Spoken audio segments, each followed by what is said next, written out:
The Arizona Territory in 1887 was no place for a woman alone, especially one fleeing false accusations and a violent fiancé. When schoolteacher Emma Clarke disappeared into the unforgiving wilderness, she expected to die before surrendering her freedom. 3 days without food or water brought her to the edge of collapse beneath a towering pine, her white dress torn and bloodied, her hope nearly gone. Then she saw him, standing like a shadow among the trees. Apache Chief Aiyana watched this strange white woman who chose death over captivity. His people had every reason to leave her to the desert's mercy. White settlers had taken their children, burned their villages, broken every promise. Yet something in her desperate courage stirred memories of his own losses, his own fights for freedom. What happens when two people from different worlds discover they're fighting the same battle for dignity and respect? Before we jump back in, tell us where you're tuning in from, and if this story touches you, make sure you're subscribed because tomorrow I've saved something extra special for you. 6 months earlier, Emma Clarke had believed her life was finally taking shape. The schoolhouse in Cedar Ridge stood proud against the desert sky, its whitewashed walls gleaming in the morning sun like a beacon of civilization in the untamed Arizona Territory. Emma clutched her leather satchel close to her chest as she walked up the dusty path, the weight of her teaching materials a comforting reminder of her purpose. Inside that worn leather bag lay everything that defined her. Carefully copied lesson plans, a pristine copy of McGuffey's Reader, slate pencils wrapped in cloth, and the small wooden ruler her father had carved for her before consumption took him. The satchel had traveled with her from Boston, through the railroad towns of Kansas, and finally to this remote outpost where educated women were as rare as spring rain. Miss Clarke. Marcus Whitfield's voice carried across the schoolyard with its familiar mixture of charm and authority. At 35, Marcus commanded respect in Cedar Ridge as the town's most successful merchant and self-appointed leader of the school board. His dark hair was always perfectly groomed, his suits imported from San Francisco, his manner that of a man accustomed to getting what he wanted. Emma turned with a polite smile that never quite reached her eyes. "Mr. Whitfield, good morning. I trust you're settling in well?" His question carried undertones she had learned to navigate carefully. Marcus had made his intentions clear from her first week in town, presenting himself as her natural protector and future husband with an assumption that left little room for disagreement. "Very well, thank you. The children are eager to learn." Emma's response focused deliberately on her work, hoping to avoid the personal direction their conversations always seemed to take. Marcus stepped closer, his presence overwhelming in the small space between the schoolhouse and the well. "Emma, you know you can't continue living in that boarding house indefinitely. A woman of your quality deserves better accommodations. As my wife, you would have the finest house in town, servants to attend you, security for your future." The proposal wasn't new, but it arrived with increasing frequency and decreasing patience for her refusal. Emma had watched enough marriages in Cedar Ridge to understand what Marcus offered: protection in exchange for submission, security at the cost of independence. "I appreciate your concern, but I'm quite content with my current situation." Emma's voice remained steady despite the familiar tightness in her chest that accompanied these conversations. Marcus's smile faltered slightly, revealing the harder edge that lay beneath his polished exterior. "Emma, be reasonable. This frontier life isn't suitable for a woman alone. You need a husband's protection." Emma had heard similar arguments in Boston from well-meaning relatives who couldn't understand why she chose teaching over marriage, independence over security. Coming west hadn't escaped those expectations. It had simply placed them in a more isolated setting where her options seemed even more limited. The school bell's brass surface reflected the morning sun as Emma reached for the rope. "I need to prepare for classes, Mr. Whitfield." "Of course." Marcus's voice carried a note that might have been patience or might have been warning. "We'll continue this conversation later." As Emma rang the bell, children emerged from various directions. The Miller twins racing each other across the dusty street, young Sarah Henderson carrying her baby brother while their mother worked the family farm alone, the Kowalski boy whose parents spoke little English but understood the value of education. These children represented everything Emma loved about teaching. Their eager faces, their questions that challenged her to explain the world in new ways, their growth under her guidance. She had found purpose here that eluded her in Boston's more formal educational institutions. But as the children filed into the schoolhouse, Emma noticed Marcus lingering near the well, his expression thoughtful in a way that made her uneasy.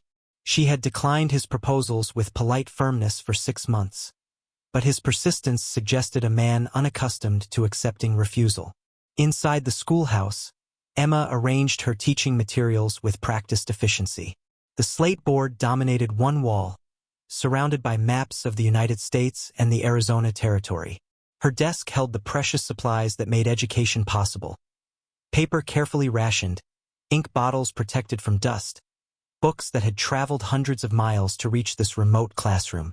As Emma prepared the day's lessons, she couldn't shake the feeling that Marcus's patience was wearing thin. His proposals had grown more insistent, his arguments more pointed about her vulnerability as an unmarried woman in a frontier town. The protection he offered came with strings she wasn't prepared to accept, but the alternatives seemed increasingly limited. The leather satchel sat on her desk like a talisman, holding not just teaching materials, but the independence she had fought so hard to achieve. Emma touched its worn surface gently, drawing strength from its familiarity as she prepared to face another day of balancing her calling with the expectations of those who would reshape her life to suit their own purposes. The accusation came on a Tuesday morning that started like any other. Emma was teaching fractions to the younger children when Sheriff Williams appeared in the schoolhouse doorway, his weathered face grim beneath his hat brim. Behind him stood Marcus Whitfield, his expression carefully arranged in what might have been sorrow or disappointment. "Miss Clarke," Sheriff Williams removed his hat with obvious reluctance. "I'm afraid I need to speak with you about a serious matter." Emma's students turned in their seats, sensing the adult tension that had suddenly filled their classroom. She set down her chalk with hands that remained steady through sheer force of will. "Children, please continue working on the problems I've written on the board. I'll be just outside." The morning air felt thin as Emma stepped onto the schoolhouse porch, her mind racing through possibilities. Had one of her students been injured?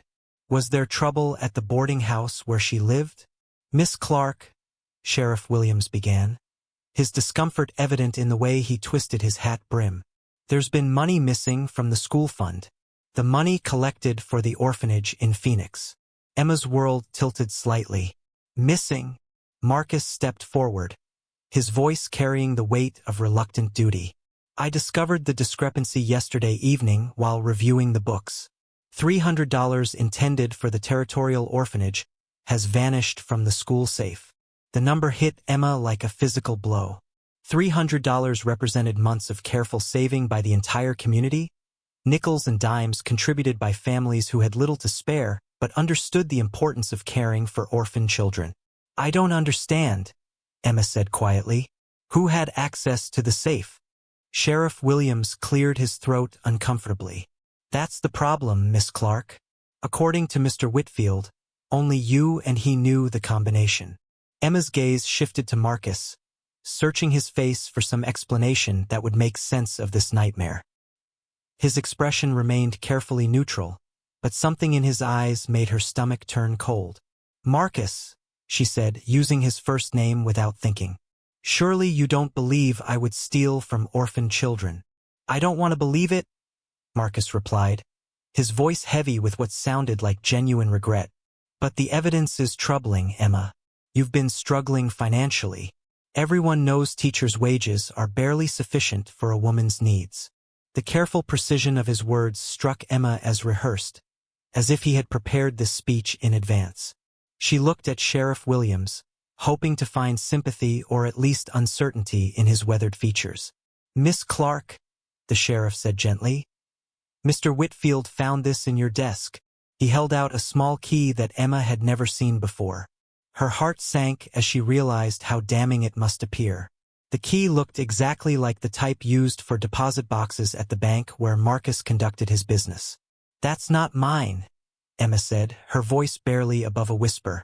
"I'm sorry, Emma," Marcus said, and for a moment his regret seemed genuine. "I hoped there would be some other explanation. But the combination, the missing money, this key, I have to protect the school's reputation." Emma felt the weight of the entire situation settling around her like a trap closing. Marcus's marriage proposals, her repeated refusals, and now this convenient accusation that would destroy her reputation and leave her with no choice but to depend on his protection. "You did this?" she said quietly, the words slipping out before she could stop them. Marcus's expression hardened almost imperceptibly. "Emma, I understand you're upset, but making wild accusations won't help your situation." Sheriff Williams shifted uncomfortably. "Miss Clarke, I'm afraid I'll need you to come to the jail while we sort this out. It's just temporary, until we can investigate further." Emma looked back at the schoolhouse where her students waited, their lessons interrupted by a crisis they didn't understand. Through the window, she could see young Sarah Henderson helping her baby brother with his letters, the Miller twins sharing a slate, all of them dependent on her guidance and care. "My students," she said, "will be provided for," Marcus assured her. "The school board will arrange temporary instruction until this matter is resolved." As Sheriff Williams gently took her arm, Emma realized that everything she had worked for was disappearing. Her reputation, her independence, her purpose, all of it crumbling under the weight of accusations she couldn't prove false. The trap had been set with careful precision, and Emma understood with crystal clarity that accepting Marcus's protection now would mean surrendering everything that made her who she was. The jail cell door closed with a finality that echoed through Emma's bones. Sheriff Williams had been apologetic but firm, explaining that she would be held until the circuit judge arrived in 2 weeks. 2 weeks to sit in this cramped space while Marcus consolidated his version of events and her reputation crumbled beyond repair. Emma sat on the narrow cot and pulled her father's pocket watch from her dress. The gold case bore scratches from years of careful use, and inside the cover, her father's initials were engraved alongside a simple inscription: "Time reveals all truth." He had given it to her on her 18th birthday, saying that a teacher needed to understand the value of time and the patience required for truth to emerge. Now, watching the hands move steadily around the familiar face, Emma realized that time was a luxury she could no longer afford. Marcus's plan was already in motion, and waiting for truth to reveal itself would only give him more opportunity to solidify his lies. The sound of footsteps in the outer office made Emma look up. Marcus appeared at the cell bars, his expression arranged in careful concern. Sheriff Williams had apparently stepped out for his evening meal, leaving them alone. "Emma," Marcus said softly, his voice carrying a gentleness that no longer fooled her. "I've been thinking about your situation." Emma remained seated on the cot, her father's watch still warm in her palm. "Have you? There might be a way to resolve this unfortunate misunderstanding." Marcus gripped the bars, his knuckles white. "If you were to accept my proposal, become my wife, I could speak to the sheriff about dropping the charges. Married women sometimes make poor financial decisions under stress. The community would understand and forgive." The offer was exactly what Emma had expected. Marcus had created a problem only he could solve, and the price was her complete surrender to his will. Marriage would give him legal control over her property, her decisions, and her future. "And if I refuse?" Emma asked quietly. Marcus's mask slipped for just a moment, revealing the cold calculation beneath. "Then I'm afraid the evidence is quite compelling. The circuit judge has little patience for theft, especially when it involves money intended for orphan children. You could face years in territorial prison." Emma closed the watch case with a soft click. The sound seemed to echo through the small cell like a decision being made. She had spent her entire adult life fighting for independence, refusing to trade her freedom for security. Even now, facing imprisonment or worse, the thought of surrendering to Marcus felt like a different kind of death. "I need time to consider," she said finally. Marcus nodded, his confidence returning. "Of course, but don't take too long, Emma. My patience isn't unlimited, and other people are beginning to ask questions about your character." After he left, Emma sat in the gathering darkness and faced the truth of her situation. Marcus had planned this carefully, knowing her nature well enough to predict her responses. He understood that direct coercion would only strengthen her resistance, so he had created circumstances that made resistance seem impossible. But as Emma held her father's watch and remembered his quiet strength in facing difficult choices, another possibility began to form in her mind. Marcus's plan depended on her remaining in Cedar Ridge, subject to his influence and the community's judgment. What if she simply disappeared? The window of her cell faced west, toward the vast wilderness that stretched beyond the town's borders. Most people viewed that wilderness as hostile territory, filled with dangers that made survival unlikely for someone unprepared. But Emma had grown up listening to her father's stories about frontier survival, had read accounts of people who vanished into the mountains and carved out new lives far from civilization's reach. The risk was enormous. She could die of thirst, starvation, or exposure within days. Wild animals and harsh weather posed constant threats. And if she were caught, the charges against her would seem confirmed by her flight. But staying meant surrendering everything she valued about herself. Marriage to Marcus would end her teaching career, her independence, and her ability to make choices about her own life. She would become Mrs. Marcus Whitfield, a possession rather than a person. Emma opened the watch again and studied her father's inscription. Time reveals all truth. Perhaps her father had been right, but sometimes truth needed help revealing itself. Sometimes a person had to create the circumstances that would allow truth to emerge. The decision crystallized with surprising clarity. Emma would disappear into the wilderness and take her chances with the desert rather than submit to Marcus's manipulation. If she died in the attempt, at least she would die as herself. The escape came easier than Emma had dared hope. Sheriff Williams, trusting in the isolation of Cedar Ridge and the vastness of the surrounding desert, had grown complacent about security. During his evening rounds, he left the jail keys hanging on a hook near the door, apparently believing that no rational person would flee into the wilderness. Emma waited until the town settled into sleep before using a hairpin to work the simple lock mechanism. Her father had taught her basic mechanical skills during long winter evenings, never imagining she would use them to escape from jail. The lock yielded after 20 minutes of patient manipulation, and Emma stepped into the outer office with her heart hammering against her ribs. The desert night air felt sharp against her skin as she slipped through Cedar Ridge's empty streets. Most buildings stood dark and silent, their windows reflecting starlight like watching eyes. Emma had no supplies, no horse, no clear destination beyond the mountains that rose like sleeping giants against the western sky. She paused at the schoolhouse, her hand touching the familiar wooden door one final time. Inside lay her life's work, her carefully prepared lessons, and the dreams she had nurtured for these children's futures. Leaving felt like abandoning not just her students but her own identity as their teacher. But staying meant accepting Marcus's definition of who she could become. Emma turned away from the schoolhouse and walked toward the wilderness, carrying nothing but her father's watch and the clothes on her back. The first day brought heat that seemed to press against her skin like a living thing.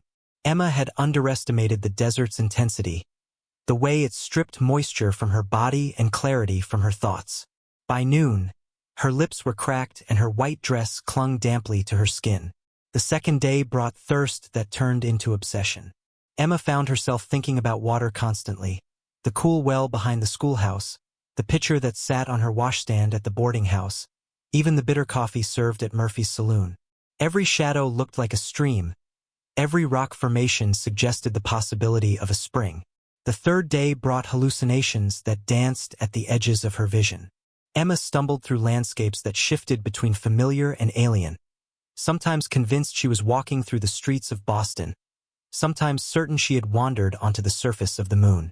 Her white dress, once pristine and proper, hung in tatters that caught on desert thorns and exposed skin already burned red by relentless sun. By afternoon of the third day, Emma could no longer maintain the illusion that she would survive. Her legs trembled with each step, her vision blurred, and her thoughts came in fragments that made less sense with each passing hour. She had traded certain oppression for probable death, and the trade was beginning to seem foolish rather than heroic. When she finally collapsed beneath a towering pine tree, Emma felt oddly peaceful. The shade provided relief from the sun's assault, and the pine needles beneath her created a softer bed than she had expected. She closed her eyes and let her body sink into stillness, too exhausted to fear what came next. The sound of footsteps made her eyes flutter open, though she wondered if this was another hallucination. A man stood among the trees, so still and silent that he seemed part of the landscape itself. Emma's sun-damaged vision made details difficult to discern, but she could see he was tall, lean, and dressed in leather that had been worn soft by weather and use. For a long moment, neither moved. Emma lacked the strength to flee or fight, and the man seemed content to observe the strange white woman who had chosen to die in his territory rather than surrender to whatever forces had driven her here. When he finally approached, his movements carried the fluid grace of someone completely comfortable in this harsh environment. Emma tried to speak, to explain her presence or beg for help, but her throat produced only a whispered croak. The man knelt beside her, his dark eyes studying her face with an intensity that seemed to look beyond her physical condition to something deeper. In his weathered hands, he held a small leather pouch decorated with beadwork and feathers, clearly significant in ways Emma couldn't understand. Without speaking, he opened the pouch and removed what appeared to be dried herbs. His movements were deliberate, almost ceremonial, as if the decision to help her required careful consideration of consequences that extended far beyond this moment. Emma watched through half-closed eyes as he prepared something from the contents of his medicine pouch, understanding instinctively that her life hung in the balance of choices being made by this silent stranger. Aiyana's hands worked with practiced efficiency, crushing herbs between his palms and mixing them with water from his leather bottle. The white woman's breathing came in shallow gasps that spoke of someone balanced on the edge between life and death. Her lips were cracked and bleeding, her skin burned red by the desert sun, and her eyes rolled beneath closed lids like someone lost in fever dreams. He should leave her to die. His people had learned through bitter experience that helping white settlers rarely brought anything but trouble. The blue-coated soldiers, the missionaries with their talk of salvation, the ranchers who claimed land that had belonged to the Apache for generations. All had proven that white promises were as reliable as desert rain. Yet something about this woman's presence troubled him in ways he couldn't easily dismiss. She had chosen death over whatever had driven her into the wilderness, and that kind of desperate courage deserved recognition, even from an enemy. Aiyana touched the medicine pouch at his belt, feeling the familiar weight of the sacred objects his grandmother had placed there before her death. The pouch contained more than herbs and healing stones. It held the accumulated wisdom of generations, the spiritual power that connected him to ancestors who had faced impossible choices with grace and strength. His grandmother's voice echoed in his memory. Sometimes the Great Spirit tests us by sending help in forms we don't expect. The wise man looks beyond appearance to see the spirit within. The woman stirred as Aiyana lifted her head and brought the herb mixture to her lips. Her eyes opened briefly, unfocused but aware enough to recognize that someone was offering aid. She drank without question, too desperate to refuse help regardless of its source. As the healing mixture took effect, Aiyana studied her more carefully. She was young, perhaps 25 summers, with hair the color of autumn leaves and skin that spoke of education rather than manual labor. Her dress, though torn and stained, had been well-made and expensive. This was not a settler's wife or a saloon woman, but someone of education and refinement who had abandoned civilization for reasons he could only guess. The decision to carry her to his camp went against every instinct of self-preservation his people had developed. Aiyana lived alone in these mountains by choice, visiting his tribe only when ceremony or crisis required his presence. He had earned the right to solitude through years of leading war parties against the soldiers, through battles that had cost him friends and family, through the accumulated weight of choices that left him comfortable only in the company of silence and stone. But as he lifted the unconscious woman and felt how little she weighed, Aiyana understood that some decisions transcended personal preference. The Great Spirit had brought this woman to his territory for reasons that would reveal themselves in time. His role was to preserve her life until those reasons became clear. The journey to his hidden camp took most of the afternoon. Aiyana moved carefully through terrain he knew like the lines on his own hands, following paths invisible to anyone unfamiliar with these mountains. His camp occupied a small canyon where a spring provided year-round water and overhanging cliffs offered protection from weather and observation. The woman remained unconscious as Aiyana arranged her on a bed of pine boughs and blankets. Her breathing had steadied, and color was slowly returning to her sun-damaged skin. The herbs would help her body recover from dehydration and exposure, but her spirit carried wounds that medicine alone couldn't heal. As evening approached, Aiyana prepared a more substantial healing tea and considered the complications this woman's presence would create. His people were already struggling to maintain their traditional life in the face of increasing pressure from white settlement. Soldiers patrolled these mountains regularly, searching for Apache camps to destroy. Ranchers claimed water rights that threatened ancient gathering places. If soldiers discovered that he was sheltering a white woman, they would assume she had been taken captive. The rescue attempt would likely result in bloodshed that would harm both their peoples. If his own tribe learned of her presence, many would demand that she be killed or returned to her people before she could reveal the location of Apache strongholds. But as Aiyana watched the woman sleep, her face peaceful despite the ordeal she had endured, he found himself curious about the circumstances that had driven her to choose death over whatever life awaited her in the white settlements. That kind of desperation suggested a story worth understanding, and Aiyana had always been drawn to stories that revealed the complex motivations behind human choices. Emma woke to unfamiliar sounds. Water trickling over stone, wind sighing through pine branches, and the soft crackling of a fire. Her body ached as if she had been trampled by horses, but the sharp edge of thirst that had consumed her thoughts for days was finally gone. She lay still with her eyes closed, trying to piece together memories that felt fragmented and uncertain. The last clear recollection was collapsing beneath a pine tree, convinced she was dying alone in the wilderness. Now she rested on something soft, covered by blankets that smelled of wood smoke and unfamiliar herbs. Someone had saved her, but the identity of her rescuer remained a mystery clouded by fever and exhaustion. When Emma finally opened her eyes, she found herself staring at a rock ceiling carved by centuries of wind and water. The space around her was clearly a natural shelter, enhanced by human habitation but not dramatically altered. Woven baskets lined alcoves in the stone walls, and carefully tended gear suggested someone who lived here by choice rather than necessity. A movement near the fire caught her attention, and Emma turned her head to see a man adding wood to the flames. Her rescuer was Apache. She could tell from his clothing, his long black hair, and the way he moved with complete comfort in this wilderness setting. He was perhaps 35 years old, tall and lean, with features that spoke of strength tempered by intelligence. Fear should have overwhelmed her.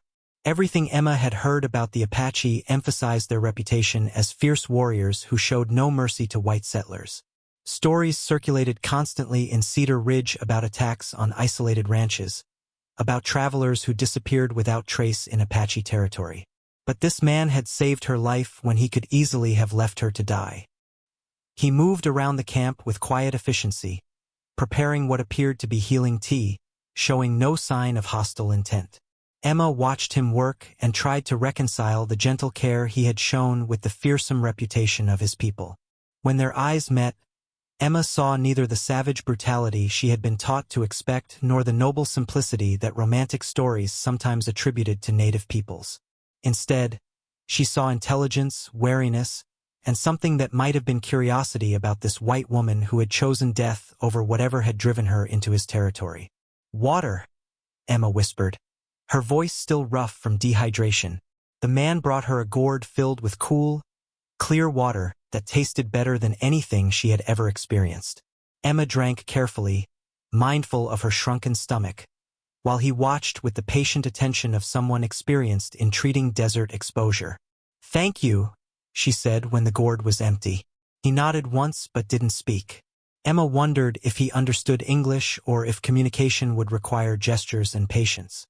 She had heard that some Apache spoke the white man's language, usually learned through contact with traders or missionaries, but she couldn't assume anything about this particular man's background. Over the following days, as Emma's strength slowly returned, she began to understand the routine of the camp. Her rescuer, she thought of him as her guardian. Lacking his name, rose before dawn to check traps and gather herbs. He maintained the fire with wood carefully selected to produce minimal smoke. He prepared meals from ingredients that seemed to appear magically from the surrounding landscape. Roots, berries, small game, and plants Emma couldn't identify. The camp's location clearly required extensive knowledge to find and maintain. The spring provided reliable water, the overhanging cliffs offered protection from weather and observation, and the surrounding terrain could be defended by a single person if necessary. This was not a temporary shelter but a carefully chosen home. Emma found herself studying her guardian with growing fascination. His movements were economical and purposeful, suggesting someone who wasted neither energy nor resources. He treated her with careful courtesy, providing food and medicine without expecting gratitude or conversation. When she tried to help with camp tasks, he neither encouraged nor prevented her efforts, simply adjusted his own work to accommodate her limited abilities. Most intriguingly, he wore items that spoke of significant status within his tribe. A necklace of silver and turquoise, feathers woven into his hair in patterns that clearly held meaning, and weapons decorated with intricate beadwork. This was not a random warrior or outcast, but someone of importance who had chosen isolation for reasons Emma couldn't guess. As her physical strength returned, Emma's curiosity about her rescuer intensified. Who was he? Why did he live alone? What had motivated him to save a white woman when doing so could only bring danger to himself and his people? On her 5th day in the camp, Emma discovered that her guardian spoke English when he quietly said, "You are strong enough now to tell me why you chose death over life among your people." The words startled her not just because they were the first he had spoken in her language, but because of their directness. Among white society, such personal questions would be considered rude, requiring careful social preparation and diplomatic phrasing. But this man's straightforward approach cut through pretense to reach the heart of matters. Emma sat by the fire, pulling the blanket closer around her shoulders as she considered how to answer. The truth seemed both too complex and too simple. She had fled rather than surrender her independence to a man who saw her as property to be acquired. "I was accused of theft," she said finally. "Money meant for orphan children disappeared, and I was blamed." Her guardian's dark eyes studied her face with an intensity that seemed to look beneath her words to the truth they contained. "But you did not take this money." It wasn't a question. Somehow, this man who barely knew her had reached the conclusion that had eluded an entire town ready to believe Marcus's accusations. "No, the man who accused me also wanted to marry me. When I refused his proposals, he created circumstances that would force me to accept his protection." Her guardian nodded slowly, as if this explanation confirmed something he had already suspected. "Among my people, such behavior would mark a man as unworthy of respect. A woman's choice in marriage is sacred, not something to be forced through deception." The simple statement carried more validation than Emma had received from anyone in Cedar Ridge. Her resistance to Marcus's proposals had been viewed as stubborn pride rather than legitimate preference. The idea that she might have good reasons for refusing marriage to a prosperous, respectable man seemed foreign to people who saw security as a woman's primary concern. "What is your name?" Emma asked, realizing that she had been thinking of him as her guardian without knowing how he thought of himself. "I am called Aiyana. It means eternal blossom in the language of my grandmother's people." He paused, considering something. "My English name, given by missionaries who believed Apache names were too difficult for white tongues, was Joseph. But I have not used that name for many years." Emma understood the significance of his sharing both names. The English name represented accommodation to white expectations, while his Apache name connected him to his own people and traditions. By telling her both, he was acknowledging the complexity of his identity and perhaps recognizing similar complexity in her own situation. "I am Emma," she said. "Emma Clarke. I was a schoolteacher in Cedar Ridge before." She gestured vaguely, unsure how to summarize the destruction of her former life. "A teacher." Aiyana considered this information carefully. "You work with children, helping them understand the world." "Yes, I loved teaching." The children were eager to learn, and I could see them growing stronger and more confident as they mastered new skills. Emma's voice carried the pain of loss. I'll never teach again now. Even if I could prove my innocence, no school would hire a woman who fled from jail. Aiyana stirred the fire with a long stick, sending sparks dancing into the evening air. Among my people, teachers are valued above most others. Knowledge that is shared grows stronger, while knowledge that is hoarded dies with the keeper. As they talked, Emma began to understand that Aiyana's isolation in these mountains was not the result of exile or disgrace, but a deliberate choice. He spoke of his tribe with respect and affection, but also with the detachment of someone who had stepped away from community obligations to pursue a different path. "Why do you live alone?" Emma asked, emboldened by his earlier directness. Aiyana was quiet for so long that Emma wondered if she had overstepped some boundary. When he finally spoke, his words carried the weight of carefully considered decisions. "I led war parties against the soldiers for many years. Good men died following my choices into battle.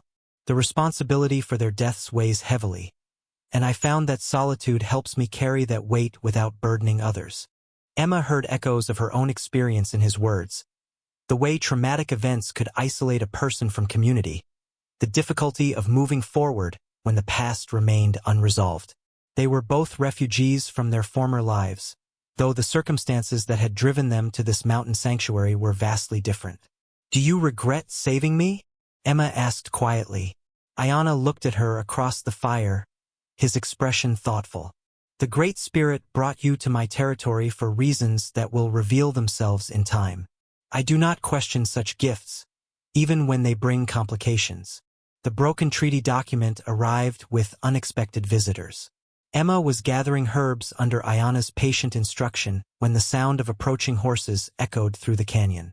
Aiyana's entire demeanor changed instantly, his relaxed teaching manner replaced by the alert wariness of someone accustomed to danger. "Stay here," he commanded quietly, moving toward the sound with the fluid stealth that had kept him alive through years of warfare. Emma crouched behind a boulder, her heart racing as voices carried across the rocky landscape. The visitors spoke in Apache, their tones urgent and troubled. She could see Aiyana emerge from concealment to greet three riders whose horses bore the dust of hard travel. The conversation was brief but intense. Emma watched Aiyana's face grow increasingly grim as one of the riders handed him what appeared to be an official document. Even from a distance, she could see the formal seals and signatures that marked it as government correspondence. When the riders departed as quickly as they had arrived, Aiyana returned to where Emma waited.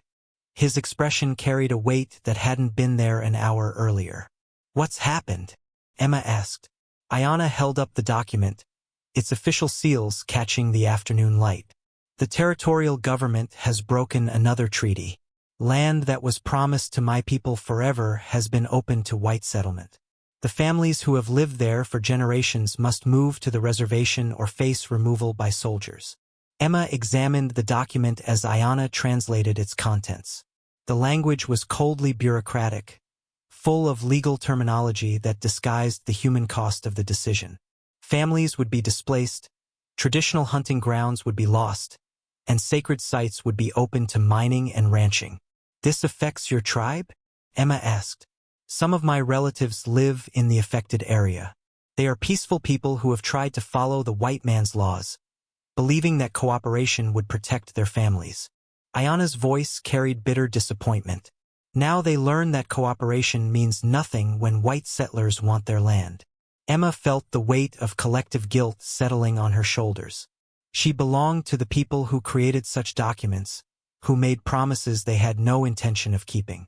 The comfortable moral distance she had maintained from frontier conflicts suddenly collapsed as she faced the direct consequences of her people's actions. "What will your relatives do?" she asked. "They have little choice. The reservation means poverty and dependence, but resistance means war with an enemy that has unlimited soldiers and resources." Aiyana folded the treaty document carefully, as if preserving evidence of betrayal. "Some of the younger men speak of fighting, but fighting leads only to death and greater suffering for the survivors." Emma understood now why Aiyana had chosen isolation. How could someone maintain faith in human nature while watching his people's trust repeatedly betrayed? How could he build relationships when experience taught that cooperation led only to further exploitation? "I'm sorry," Emma said quietly. Aiyana looked at her with something that might have been surprise. "You did not write this treaty or vote for these policies. But my people did. The society that raised me, the government that represents me, the civilization I was taught to believe in, they created this." Emma gestured toward the document. "I benefited from systems that oppressed others, even if I didn't directly participate in the oppression." The admission cost Emma something, forcing her to acknowledge complicity she had never examined before. Living in Cedar Ridge, teaching white children while Apache families struggled against displacement, she had participated in a system that treated some people as fully human while viewing others as obstacles to progress. Aiyana studied her face with the careful attention he gave to tracking sign or reading weather patterns. "You speak truth that most of your people refuse to see. That is unusual. Maybe that's why I'm here instead of there," Emma said. "Maybe I never really belonged in that world any more than you belong on a reservation." The parallel between their situations became clearer as they talked. Both had been forced to choose between conformity and exile, between accepting oppression and fleeing to uncertain freedom. Emma's flight from Marcus's manipulation and Aiyana's withdrawal from his tribe's impossible situation represented similar responses to intolerable circumstances. "What happens now?" Emma asked. Aiyana looked toward the mountains where his relatives lived in increasingly precarious circumstances. "Now we decide whether to remain hidden while others suffer, or return to face whatever consequences await us in the world we left behind." The broken treaty represented more than policy failure. It was evidence that isolation, however peaceful, could not protect them from the larger forces reshaping their world. 3 weeks into Emma's recovery, the impossible happened. A search party crested the ridge above Aiyana's hidden canyon, their voices echoing off the rock walls as they called her name. Emma's blood turned cold as she recognized Marcus Whitfield's commanding tone directing the searchers. "Miss Clarke." "Emma, we know you're out here somewhere." Aiyana moved with silent efficiency, gathering essential supplies while gesturing for Emma to remain hidden. The camp's location had protected them for weeks, but a determined search with enough men could eventually discover any hiding place. "How did they find us?" Emma whispered. "They didn't. They're searching everywhere, hoping to get lucky." Aiyana's voice carried the calm focus of someone accustomed to evading pursuit. "But luck sometimes favors the persistent." From their concealed position, Emma could see Marcus riding a fine bay horse, dressed in traveling clothes that emphasized his importance and resources.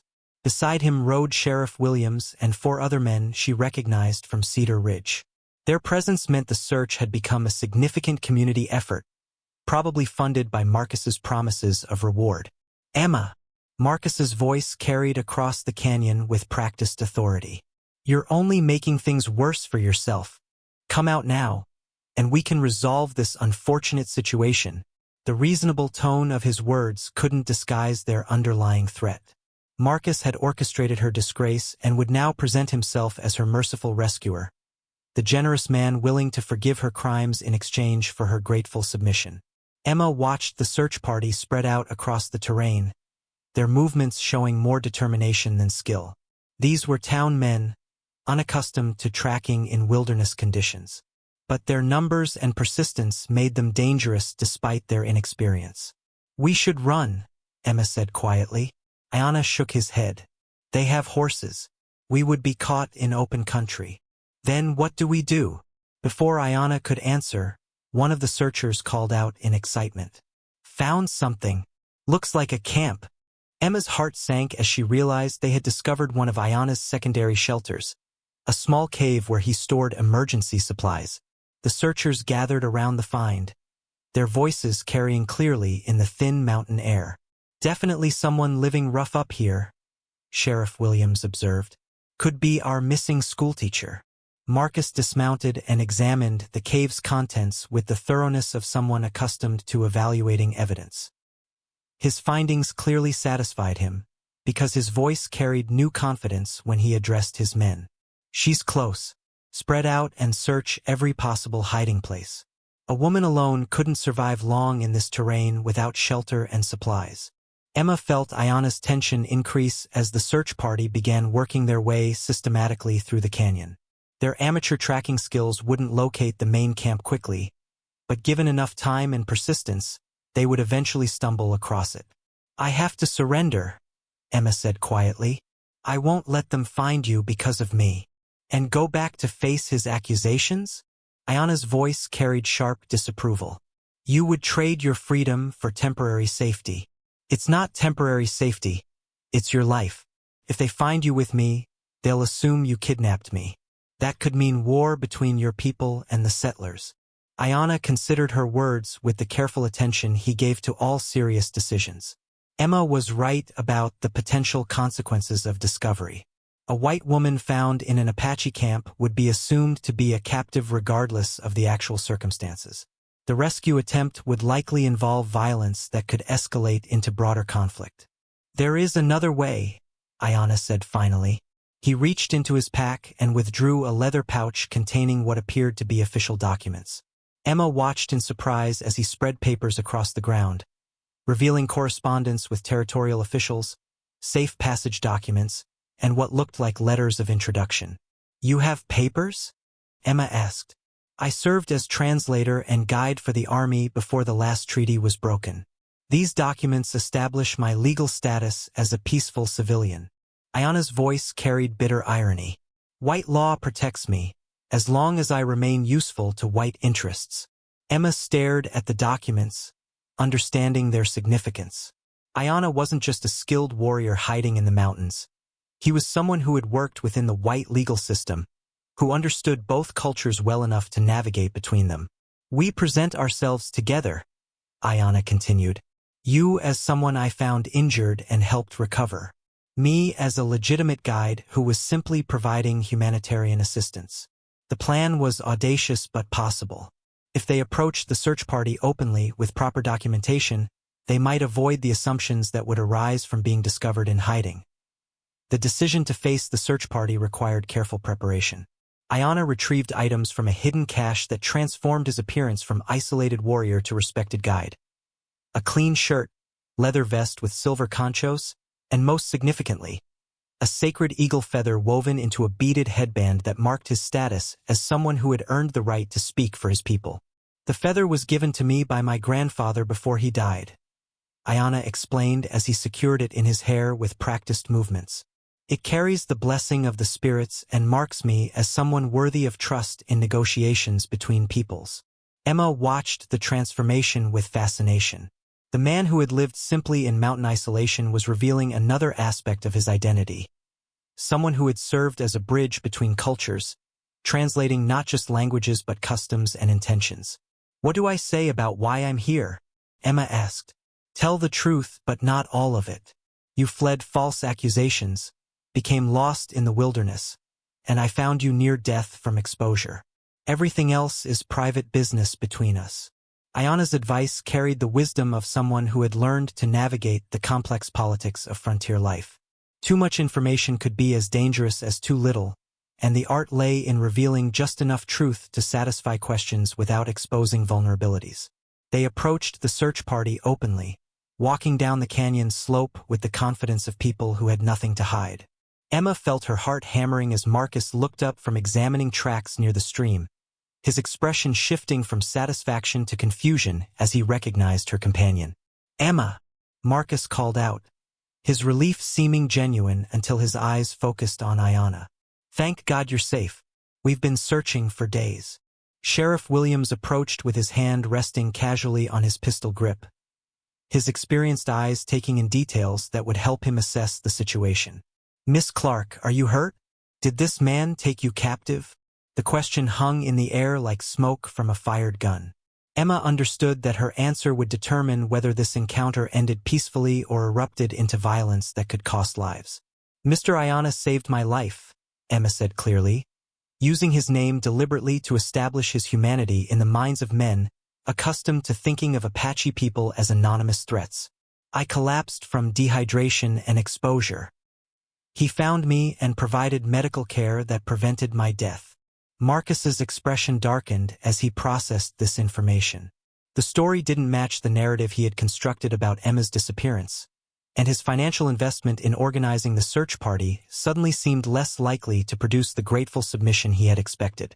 "You've been living with him for weeks?" Marcus's voice carried implications that made Emma's cheeks burn with anger. "I've been recovering under his care," Emma corrected firmly. "Mr. Aiyana is a recognized guide and translator with official credentials from the territorial government." Aiyana stepped forward and presented his documents to Sheriff Williams, who examined them with the careful attention of someone who understood their legal significance. The papers were genuine, signed by officials the sheriff recognized, and they established Aiyana's legal status as a civilian contractor rather than hostile warrior. "These are in order," Sheriff Williams said finally, though his tone suggested reluctance to accept the complicated reality they represented. "You're the Joseph Aiyana who guided Colonel Morrison's survey expedition last year?" "I am," Aiyana replied in careful English. "I found Miss Clarke near death from exposure and provided emergency medical assistance according to Christian principles taught by missionaries at the San Carlos Agency." His reference to Christian teachings was strategic, positioning his actions within a moral framework the searchers would recognize and respect. Emma admired the skillful way he presented himself as someone operating within white cultural expectations while maintaining his dignity and authority. Marcus stepped closer, his voice dropping to a tone meant for Emma alone. "Emma, you don't understand the position you've put yourself in. Living unchaperoned with a man, regardless of the circumstances, has serious implications for your reputation." The threat was clear. Her relationship with Aiyana, however innocent, could be used to further destroy her standing in the community. Marcus was already calculating how to turn even her rescue into evidence of moral failure that would leave her more dependent on his protection. "My reputation is my own concern," Emma replied, meeting his eyes steadily. "As is my choice about how to live my life." The simple statement carried more defiance than Marcus had expected, and Emma saw him reassessing his assumptions about her desperation and vulnerability. The journey back to Cedar Ridge stretched across 2 days of tense travel. Marcus had insisted that Emma return immediately to face the charges against her, while Aiyana had quietly volunteered to serve as her escort and witness to ensure her safety. The arrangement satisfied no one completely but provided a framework that prevented immediate conflict. Emma rode behind Sheriff Williams on his sturdy mare, acutely aware of the letter she had written during their final night in Aiyana's camp. The document, now folded carefully in her dress pocket, contained her detailed account of Marcus's manipulation and the evidence she hoped would expose his crimes. Writing it had required her to organize her thoughts and marshal her courage for the confrontation ahead. The letter represented more than testimony. It was her declaration of independence from the fear that had controlled her choices for too long. In careful script, she had documented Marcus's escalating proposals, his threats disguised as concern, and the convenient timing of the theft accusation. Most importantly, she had recorded her observations about his access to the school funds and his detailed knowledge of the missing money. Marcus rode at the front of the group, his posture radiating the confidence of someone returning home with a prize successfully claimed. He had organized this expensive search party partly from genuine concern for community safety, but mostly as an investment in his future with Emma. The cost would seem reasonable once she became his grateful wife. But Emma's behavior during the journey troubled him. Instead of the frightened, dependent woman he had expected to rescue, she seemed calmer and more self-possessed than she had ever been in Cedar Ridge. Her weeks in the wilderness had changed her in ways he hadn't anticipated, and her obvious respect for the Apache guide suggested disturbing shifts in her thinking about civilization and propriety. Aiyana rode slightly apart from the group, maintaining the careful distance of someone who understood his precarious position. His presence protected Emma from assumptions about her time in the wilderness, but it also reminded everyone that she had chosen to remain with him rather than seeking immediate rescue. That choice would require explanation when they reached town. "What will you do when we get back?" Emma asked during a rest stop, speaking quietly to Aiyana while the others tended their horses. "Observe," Aiyana replied. "Your people's justice moves in ways I don't fully understand, but I have learned that truth emerges slowly in white courts. Someone must witness what happens to ensure fairness. Emma felt grateful for his support but worried about the dangers his presence might create. Cedar Ridge had no recent experience with Apache visitors, even peaceful ones with official credentials. His presence would attract attention and possibly hostility that could complicate her already difficult situation. "You don't have to stay," Emma said. "You've already done more than anyone could expect."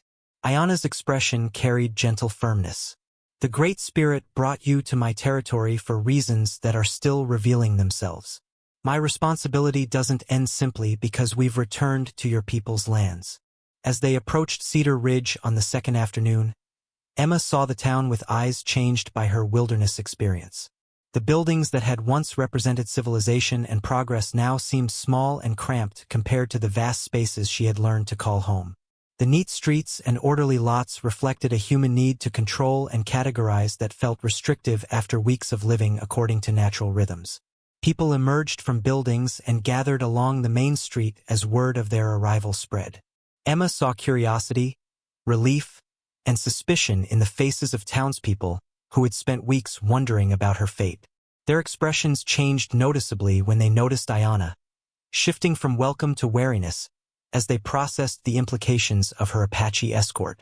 At the jail, Sheriff Williams dismounted and helped Emma down from the horse. His manner remained professionally courteous, but Emma could sense his reluctance to arrest someone who appeared healthy and unharmed rather than traumatized by captivity. "Miss Clarke," he said formally, "I'm afraid I still need to hold you pending resolution of the theft charges, but given the circumstances of your disappearance, I think we can arrange more comfortable accommodations than the jail cell." Marcus stepped forward quickly. "Sheriff, perhaps Miss Clarke could stay at my house under supervision while we sort out these legal matters. My housekeeper could provide proper chaperoning, and it would allow her to recover from her ordeal in appropriate surroundings." The suggestion was smoothly presented as humanitarian concern, but Emma recognized it as Marcus's opening move to establish control over her access to legal representation and community opinion. Once installed in his house, she would be dependent on his version of events and isolated from potential allies. "Thank you, but I prefer to remain in official custody," Emma said firmly, surprising both men with her refusal of Marcus's apparent generosity. The confrontation Emma had prepared for came sooner than expected. Within hours of her return, Marcus arrived at the jail with the school's ledger book tucked under his arm and an expression of reluctant duty carefully arranged on his face. Sheriff Williams had agreed to let Emma examine the evidence against her, and Marcus presented himself as a cooperative witness eager to resolve the unfortunate situation. "I brought the financial records," Marcus announced, setting the ledger on Sheriff Williams's desk with the reverence due to important evidence. "Everything is documented here, the collections for the orphanage, the deposits, and the discrepancy that led to these charges." Emma studied the leather-bound book that had been central to the accusations against her. She had seen it many times during school board meetings, when Marcus would present financial reports with his characteristic attention to detail. Now she examined it with the careful scrutiny of someone whose life depended on understanding its contents. The entries appeared legitimate at first glance. Careful records of community donations, deposits to the territorial bank, and withdrawals for approved expenses. But as Emma traced the patterns of transactions, inconsistencies began to emerge that Marcus's smooth explanations couldn't quite address. "This deposit on September 15th, Emma said, pointing to a specific entry. "It shows $300 collected from the Community Harvest Festival. But I remember that event clearly. We raised less than $200 total." Marcus leaned forward with practiced patience. "Emma, you're understandably confused after your ordeal. Memory can be unreliable under stress. The deposit slip from the bank confirms the amount." But Emma's weeks in the wilderness had sharpened her observational skills in ways Marcus couldn't have anticipated. Living with Aiyana had taught her to notice details that revealed hidden truths, to trust her instincts when evidence seemed inconsistent with experience. "Show me the deposit slip," Emma said quietly. Marcus's momentary hesitation was barely perceptible, but Emma caught it. "I don't have it with me at the moment. It's in my office safe with other important documents. Sheriff Williams had been listening to this exchange with growing interest. His experience investigating crimes had taught him to notice when explanations became unnecessarily complicated.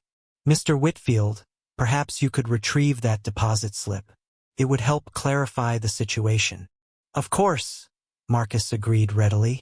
Though I should mention that Emma had access to all these records in her capacity as the teacher responsible for collecting donations. She could have altered entries before the discrepancy was discovered. The accusation was smoothly delivered, but it contained a logical flaw that Emma was quick to exploit. If I had access to alter the records, why would I leave evidence of theft? Wouldn't a guilty person simply adjust the books to hide the crime? Marcus's expression flickered with annoyance at her unexpected astuteness. Perhaps you intended to replace the money before anyone noticed, but circumstances prevented you from doing so. Emma pulled her carefully written letter from her pocket and handed it to Sheriff Williams. I've documented my observations about Mr. Whitfield's behavior over the past months, including his detailed knowledge of the missing money and his convenient timing in discovering the theft. As Sheriff Williams read Emma's letter, his expression grew increasingly thoughtful. Emma had documented Marcus's escalating marriage proposals, his threats disguised as protective concern, and most significantly, his immediate assumption that exactly $300 was missing before any investigation had been conducted. This is interesting, Miss Clarke, Sheriff Williams said finally. You suggest here that Mr. Whitfield knew the specific amount missing before examining the books. Is that accurate? Emma nodded. When he first accused me, he mentioned $300 specifically. He knew the exact amount before conducting any investigation. Marcus's composure began to crack under the implications of Emma's observation. I had reviewed the books the evening before.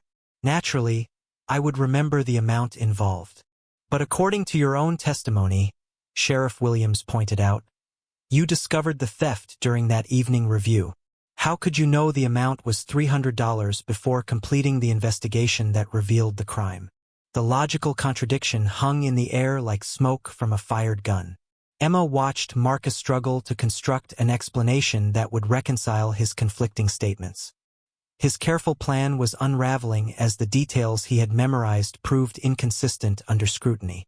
Aiyana, who had remained quietly observant throughout the proceedings, spoke for the first time. Among my people, when someone accuses another of theft, the accuser must prove not only that something was stolen, but that they themselves did not take it. This prevents false accusations made to hide one's own crimes. The simple statement of Apache justice principles illuminated the fundamental problem with Marcus's case. His intimate knowledge of the crime suggested involvement rather than discovery. The unraveling of Marcus's deception accelerated once Sheriff Williams began investigating with genuine skepticism rather than accepting convenient explanations. Within 2 days, a careful examination of bank records revealed discrepancies that painted a clear picture of embezzlement spanning several months. The breakthrough came when Sheriff Williams discovered that Marcus had established a second account under a slightly different name, where deposits were made that matched the amounts supposedly stolen. The bank clerk, when questioned directly, admitted to processing unusual transactions that Marcus had explained as legitimate business dealings. Emma sat in the sheriff's office as the evidence mounted, feeling vindicated but strangely empty. The clearing of her name should have brought triumph, but instead she felt only sadness for the betrayal of trust that had made the whole crisis possible.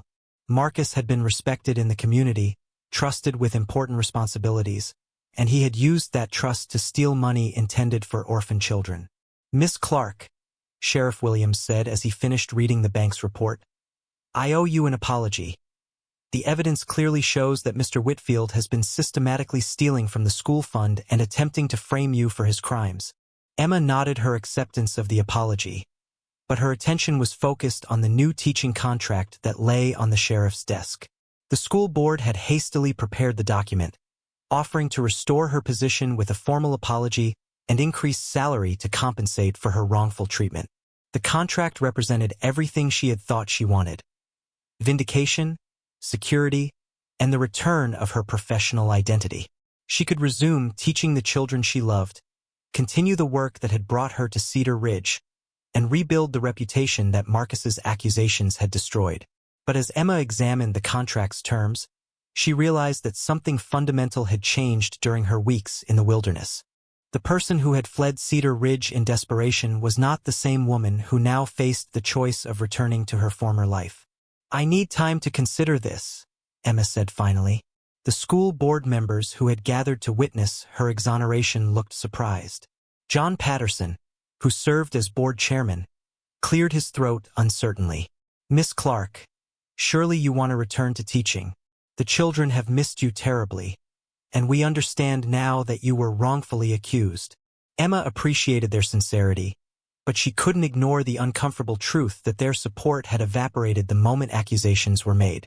These same people had been ready to condemn her based on Marcus's convenient evidence, without investigating or considering alternative explanations. "The children deserve a teacher who won't disappear when the community turns against her," Emma said quietly. "I'm not sure I can be that person anymore." Outside the sheriff's office, Aiyana waited with the patience of someone accustomed to letting events unfold according to their natural rhythm. Emma found him sitting in the shade of the courthouse steps, apparently unbothered by the curious stares of townspeople who had never seen an Apache in their community. "They offered me my job back," Emma told him. "And you're not certain you want it," Aiyana observed. Emma sat beside him on the courthouse steps, conscious of the whispered conversations their proximity would generate. "Everything I thought I wanted is being offered to me. My reputation restored, my career returned, my place in the community reestablished. But it doesn't feel like what I want anymore." Aiyana considered her words with the thoughtfulness he brought to all important discussions. "Sometimes when we lose everything, we discover that what we thought we needed was not what would truly make us happy." "What would make me happy?" Emma asked. "Only you can answer that.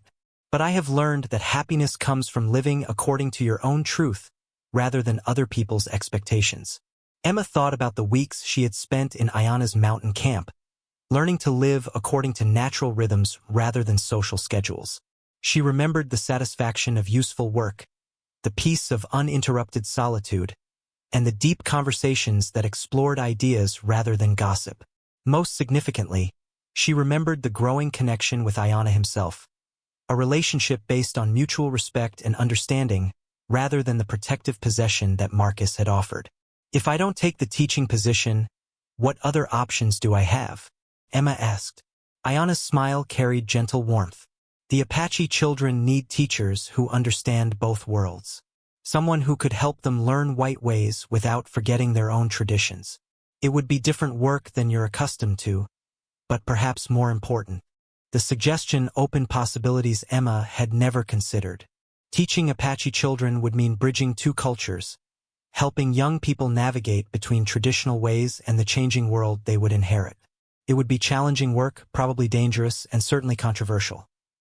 The wedding ceremony took place 3 months later in a meadow that belonged to no single jurisdiction, where Aiyana's people could gather without fear and where Emma's few sympathetic friends from Cedar Ridge could attend without scandal.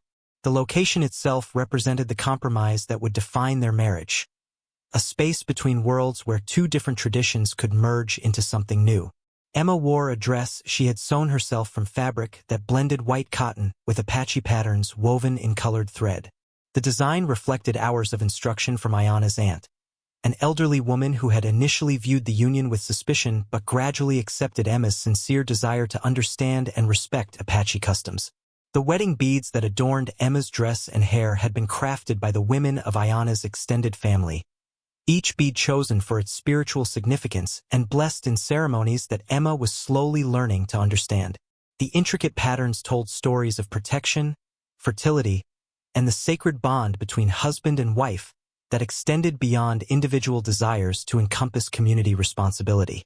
Aiyana wore traditional Apache wedding attire that his grandmother had preserved for decades, waiting for the right occasion to pass it to the next generation. The clothing carried the prayers and hopes of ancestors who had believed that marriage represented not just personal happiness, but the continuation of cultural wisdom through shared life. The ceremony itself blended elements from both traditions.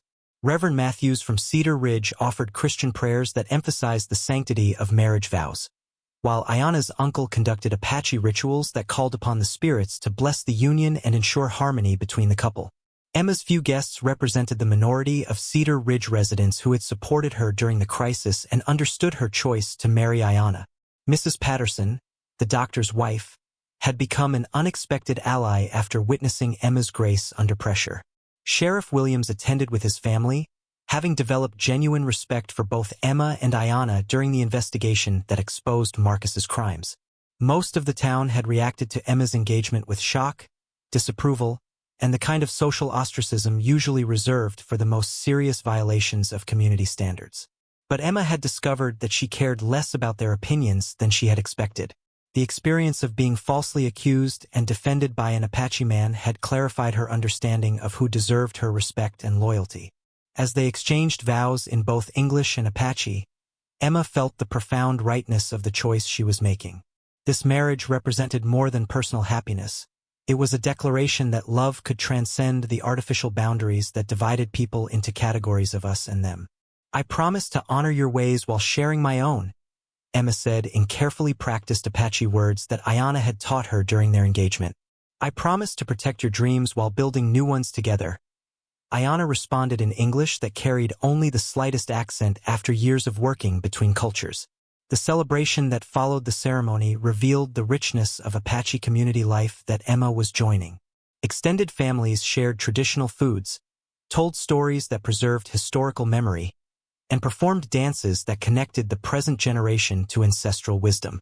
Emma participated with the careful attention of someone learning not just customs but the deeper values they represented. Apache society emphasized cooperation over competition, sustainability over exploitation, and spiritual connection over material accumulation.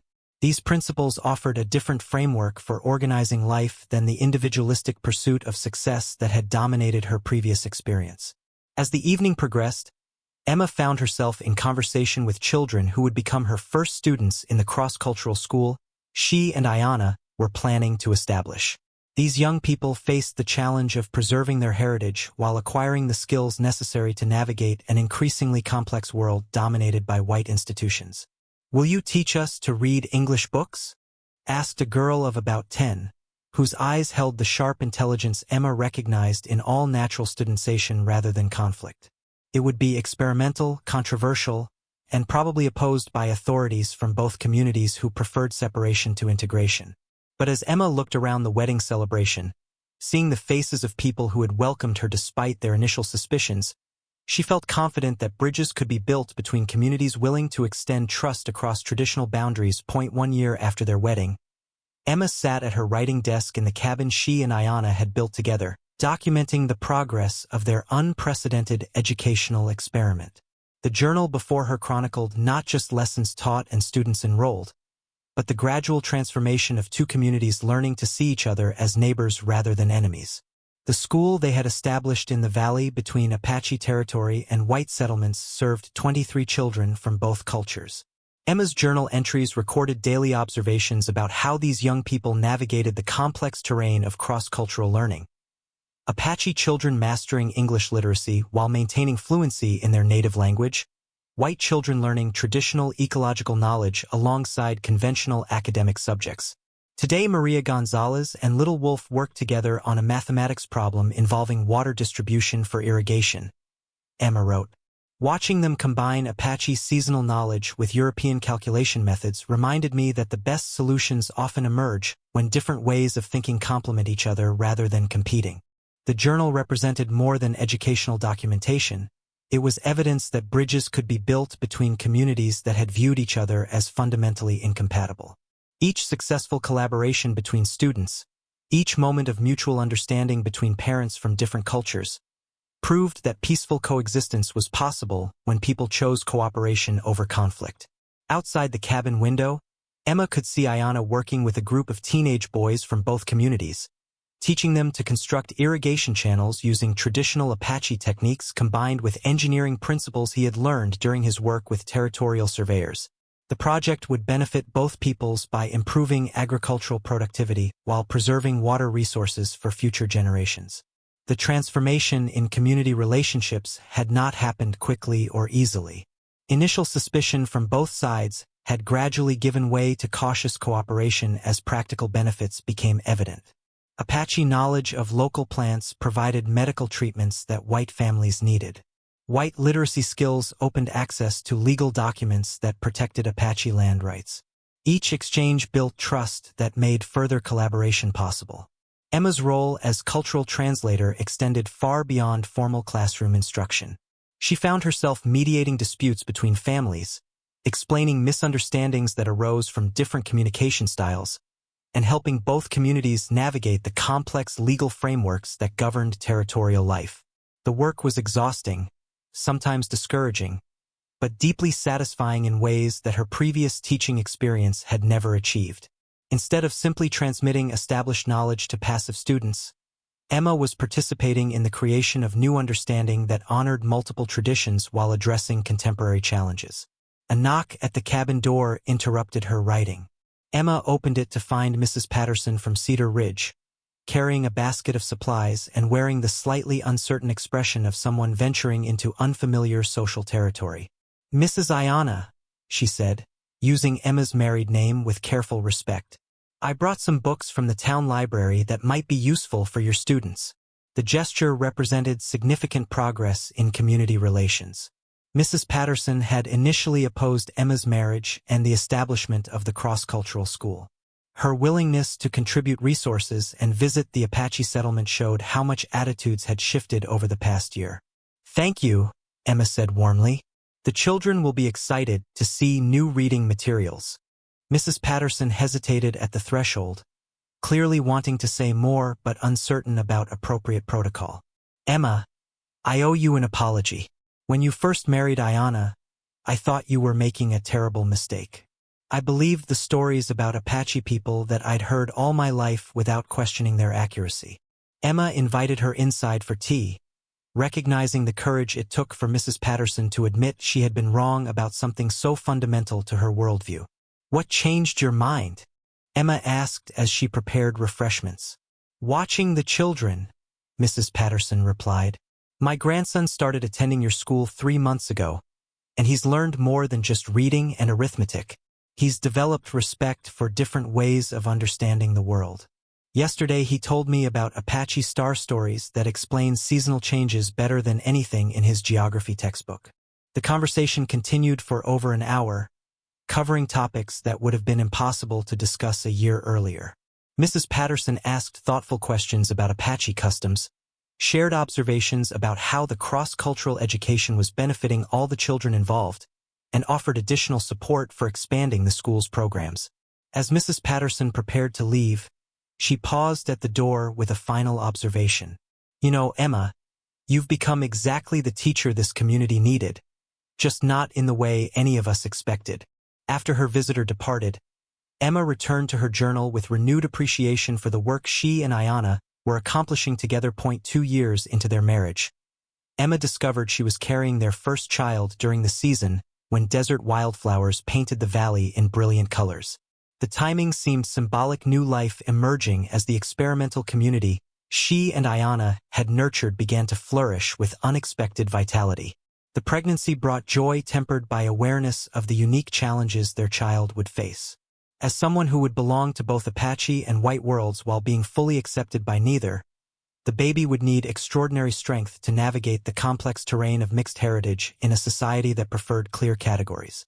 Emma sat in the schoolhouse she and Aiyana had built, watching 8-year-old little Wolf help 5-year-old Jenny Patterson with her Apache vocabulary words. The children worked together with the unconscious ease of a generation that had never learned to see cultural difference as barrier rather than opportunity. On the wall hung a drawing created collaboratively by the entire class. A detailed map of their valley showing both English and Apache place names, traditional gathering sites alongside modern settlements, seasonal migration patterns of wildlife integrated with human agricultural cycles. The artwork represented their shared understanding that multiple perspectives could coexist without conflict when approached with respect and curiosity. This child's drawing would soon hang alongside others as evidence of what became possible when education honored complexity rather than demanding simplification. The mixed Apache white family it depicted parents of different backgrounds, children comfortable in multiple languages, grandparents sharing different wisdom traditions, reflected the future Emma hoped her own child could inhabit. Mrs. Aiyana, called Maria Santos, one of her older students, "Will you tell us again about how you and Mr. Aiyana met?" Emma smiled at the request she received regularly from students fascinated by their teacher's unusual love story. The children had transformed her tale of desperate flight and cross-cultural rescue into a modern legend about courage rewarded and prejudice overcome through understanding.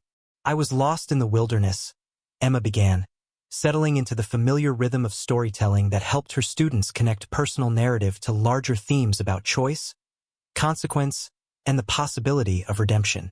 As she spoke, Emma reflected on how much had changed since that desperate night when she chose uncertain death over certain oppression. The woman who had collapsed beneath a pine tree, convinced her life was ending, could never have imagined the rich complexity of the existence she now enjoyed. The school had expanded beyond their most optimistic projections. Families from throughout the territory were sending children to experience education that prepared them for a world where different cultures would inevitably interact. The territorial government had officially recognized their institution as a model for peaceful integration, providing modest funding and protection from those who opposed their mission.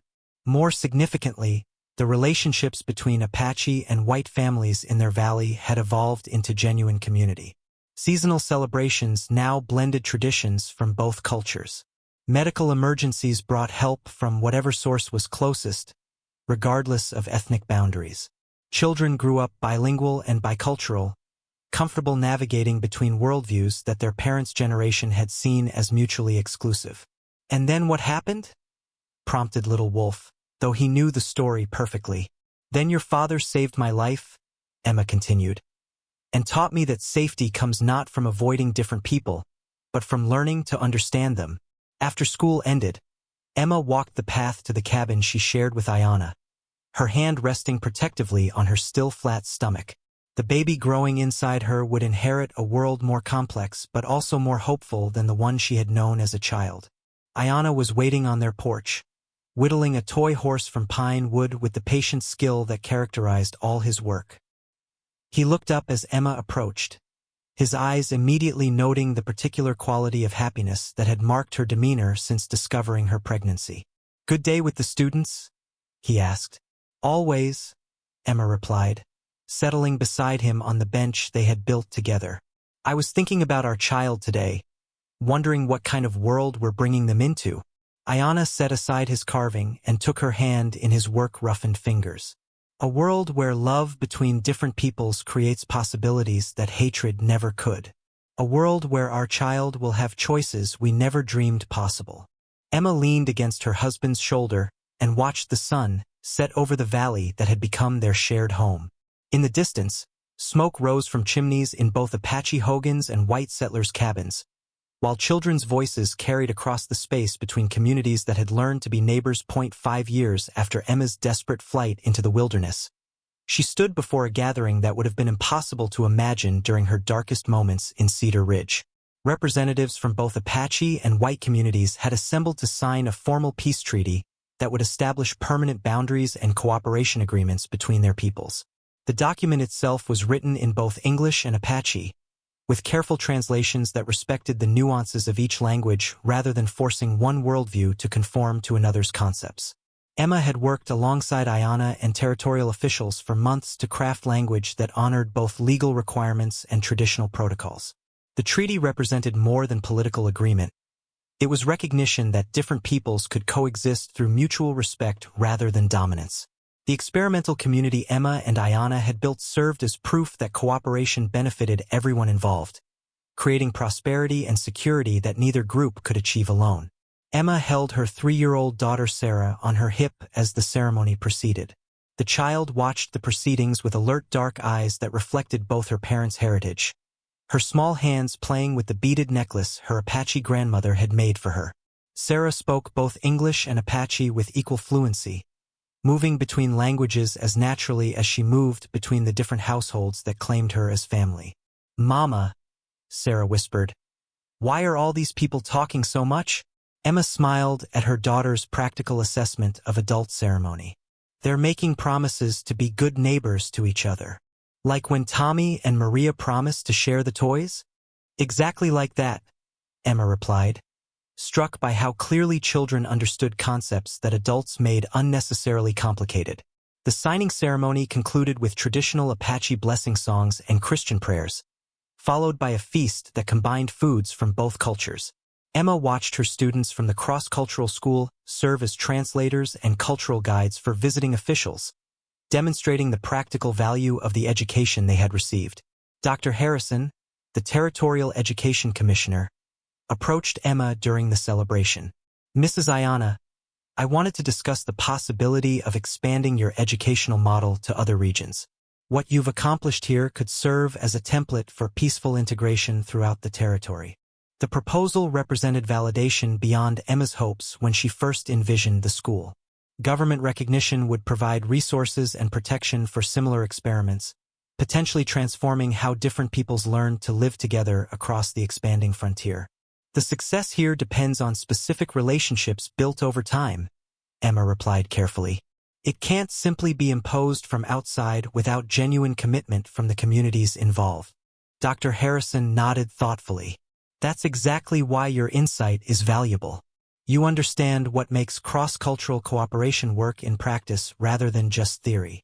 As the celebration continued into the evening, Emma found quiet moments to reflect on the journey that had brought her to this place.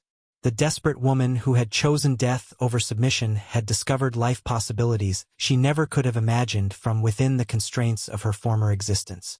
Marcus Whitfield had been sentenced to 5 years in territorial prison for embezzlement and fraud. His disgrace had shattered the facade of respectability that had allowed him to manipulate others through fear and shame. The money he stole had been recovered and donated to establish a scholarship fund for cross-cultural education. Emma's former life in Cedar Ridge felt like someone else's story now, though she maintained friendly correspondence with the few people who had supported her during the crisis. Mrs. Patterson visited regularly, bringing supplies for the school and updates about town affairs that seemed increasingly distant from Emma's current concerns. The most profound change was internal. Emma no longer sought security through conformity to others' expectations. Instead, she had learned to create safety through authentic relationships with people who valued her true self rather than demanding performance of artificial roles. Aiyana appeared beside her as the evening wound down, their infant son sleeping peacefully in his arms. Little Joseph bore his father's strong features but his mother's lighter coloring, another bridge between worlds that his very existence made less separate. "What are you thinking about?" Aiyana asked softly. Emma looked around the gathering of families from different backgrounds who had become genuine community through shared commitment to understanding. Children played games that blended traditions from multiple cultures, while adults discussed practical matters of mutual concern with respect and humor. "I was thinking about freedom," Emma said finally. "How it's not something you find by running away from problems, but something you create by building the life you actually want to live." The peace treaty would endure, Emma knew, because it emerged from authentic relationships rather than political convenience. The community they had nurtured would continue growing because it served real needs that brought out the best in everyone involved. Under the desert stars that had witnessed her desperate flight years earlier, Emma understood that choosing love over fear had led not just to personal happiness, but to possibilities that enriched entire communities willing to extend trust across traditional boundaries.